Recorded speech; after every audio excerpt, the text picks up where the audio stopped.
Hello, and welcome back to the channel. As most of you know, I'm Topher. And for those of you who don't know and just randomly decided to click on a video, welcome to the channel. I'm Topher. Thank you for stopping by. So we're here to do reaction, and we are reacting to the final 2 episodes of Where Your Eyes Linger.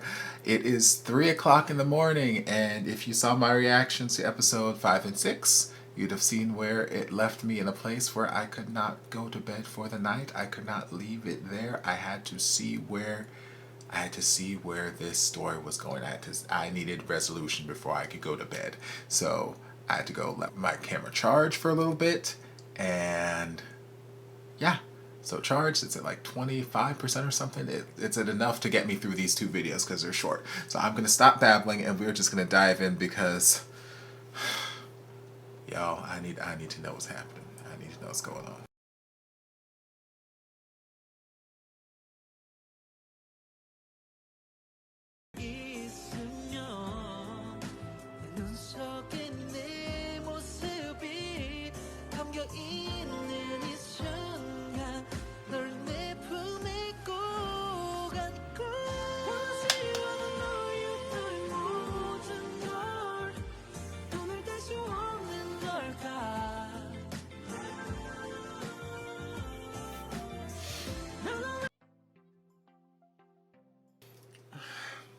Okay, I'm happy. I'm happy. I was...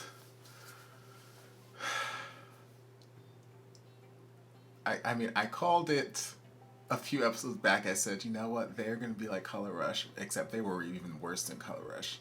But I said they were going to be like Color Rush and make me wait until the very end, the very last little bit until I was going to get this kiss. And at least Color Rush, they gave it to me in like the last like 10, 15 minutes, whatever. No, these bitches over here, they're like, you know what, Topher, I'm gonna give you, I'm gonna punk you so hard, I'm gonna trick you so hard. Like, I was at the point where I believed that I just wasn't gonna get my happy ending, and you know, I was rationalizing it in my head already, and I was coming up with my thoughts that I was gonna say afterward. And I was like, you know what? I was fine. Like, yes, I want the happy ending, but the way everything panned out, like, I was fine with it not having the happy ending just because it's real. It's realistic in a sense, especially in. I mean, obviously, I don't live in any kind. And honestly, I don't really know what his father does. Tijwa's father, I'm not 100% sure what he does. If he's in government or if he's in something else, if he's in the mafia, I don't know what he does. All I know is he's got 7,000 bodyguards and his son's got his own personal live and sleep in bodyguard. But in whatever position of power he holds, obviously he's seeing Tijwa's potential homosexuality, his his lifestyle, his persuasion as a weakness, as a soft spot, and as something that needs to be corrected. So he's not a terribly supportive father in that sense. Not that we got any kind of sense of that throughout the series. So just Tijwa being coming from that background, and his father being as powerful a man as he is, like, yes, it was completely believable that it just wouldn't end happily. Like, they would just go their separate ways, and that would be that. So I was making my peace with that. Obviously, I wanted them to come together, but I made my peace with the fact that it was not going to be a happy ending, and I wasn't going to get to see any kiss happen between them. And I was very, very sad about that. I was very sad because, like I've mentioned a number of times, whenever I watch these series, whether it's a BL series or a gay drama or a gay romantic comedy or whatever it is, like, I always watch, especially like gay romantic comedy films, like I watch them with the intent of, building up to that big climax moment, that big, orchestra swell and the embrace and the kiss and everything. I want to see that. So whenever I watch these series and that doesn't happen, it's kind of like man, you strung me along all this way and I don't get the payoff. So I thought that that's what was going to happen. So I'm so glad that, the last 30 seconds of the show, they're like, hey, surprise, Tejwa's here. We're gonna do a sweet little romantic thing. I came back. Why are you leaving? All right, now let's kiss. And I was like, okay, thank you, thank you, thank you, thank you. But yeah, it's they they teased me with giving me that realistic ending that they weren't going to end up together, but then they ended up giving me my happy little fairy tale sort of ending there towards the end. So I got kind of the best of both worlds. Obviously, it's very open ended. We don't know where things are going to go from here because Tejua may be done with school, or he may not be. Not entirely sure. Who knows? We don't know what's going on. But you know, all that matters is right now they're together, and that makes me happy because that's all I've wanted this entire series. I just wanted them to be together and to be happy, and that is the case right now. So since they're happy, I'm happy. Yeah. He went.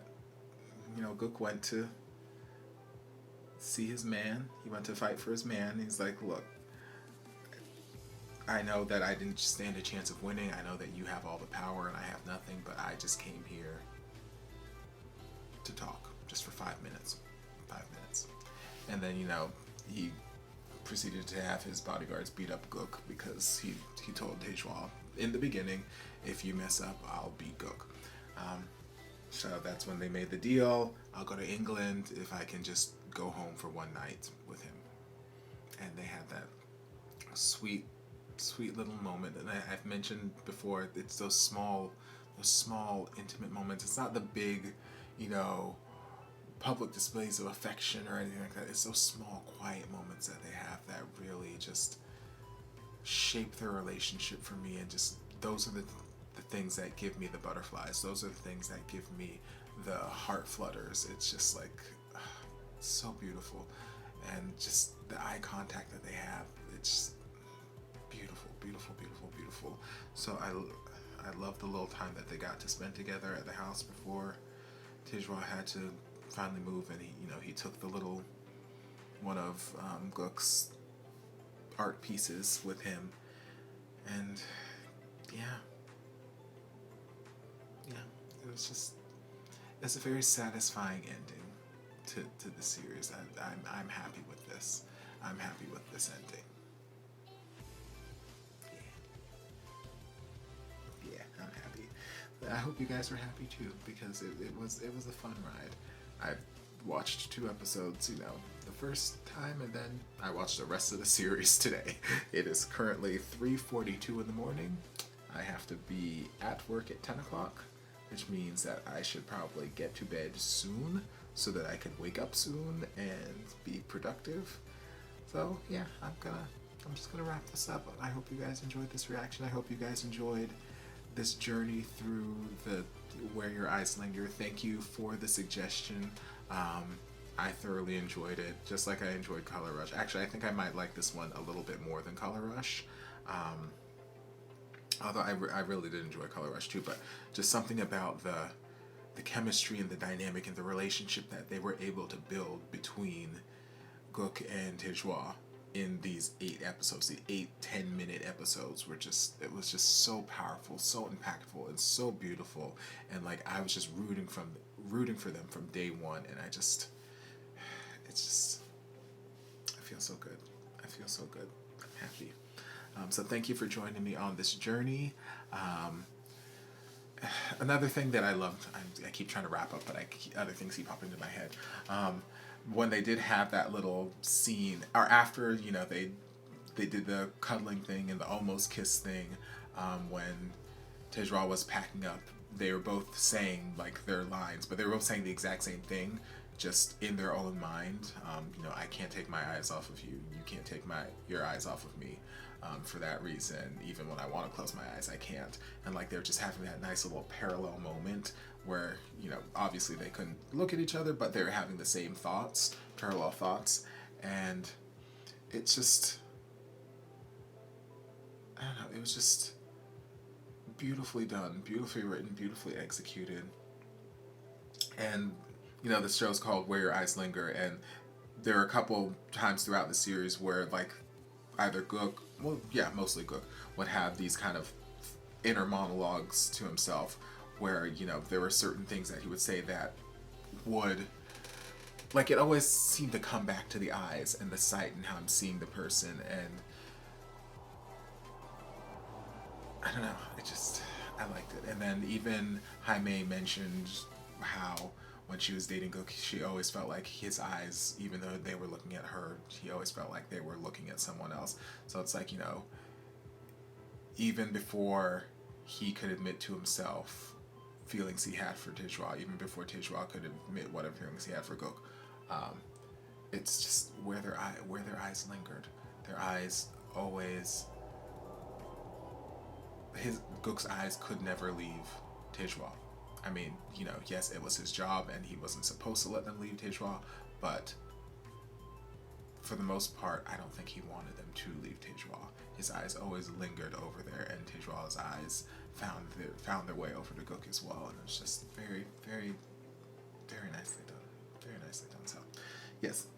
Final wrap-ups. Thank you for joining me on this journey. I hope you guys enjoyed this journey. If you did, don't forget to like, comment, subscribe, share, turn on notifications to be notified when all my shenanigans get posted. If there's anything else you'd like me to react to, be sure to leave it down in the comments. I'll get to it as soon as I possibly can.